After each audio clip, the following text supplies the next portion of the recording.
पछतावा। एक मेहनती और ईमानदार नौजवान बहुत पैसे कमाना चाहता था, क्योंकि वह गरीब था और बदहाली में जी रहा था। उसका सपना था कि वह मेहनत करके खूब पैसे कमाए और एक दिन अपने पैसे से एक कार खरीदे। जब भी वह कोई कार देखता तो उसे अपनी कार खरीदने का मन करता। कुछ साल बाद उसकी अच्छी नौकरी लग गई, उसकी शादी भी हो गई और कुछ ही वर्षों में वह एक बेटे का पिता भी बन गया। सब कुछ ठीक चल रहा था, मगर फिर भी उसे एक दुख सताता था कि उसके पास उसकी अपनी कार नहीं थी। धीरे धीरे उसने पैसे जोड़कर एक कार खरीद ली। कार खरीदने का उसका सपना पूरा हो चुका था और इससे वह बहुत खुश था। वह कार की बहुत अच्छी तरह देखभाल करता था और उससे शान से घूमता था। एक दिन रविवार को वह कार को रगड़ रगड़ कर धो रहा था, यहाँ तक कि गाड़ी के टायरों को भी चमका रहा था।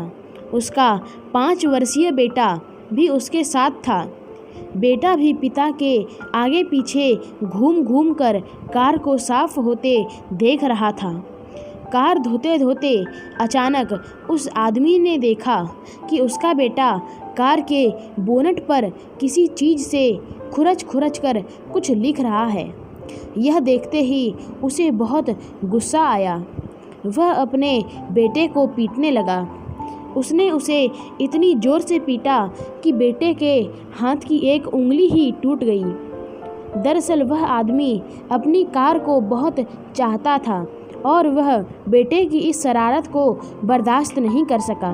बाद में जब उसका गुस्सा कुछ कम हुआ तो उसने सोचा कि जाकर देखूं कि कार में कितनी खरोंच लगी है। कार के पास जाकर देखने पर उसके होश उड़ गए। उसे खुद पर बहुत गुस्सा आ रहा था। वह फूट फूट कर रोने लगा। कार पर उसके बेटे ने खुरच कर लिखा था, पापा आई लव यू।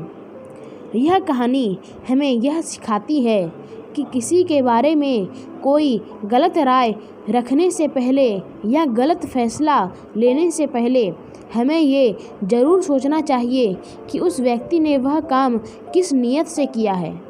इस तरह की और वीडियोस देखने के लिए वीडियो को लाइक और चैनल को सब्सक्राइब कीजिए।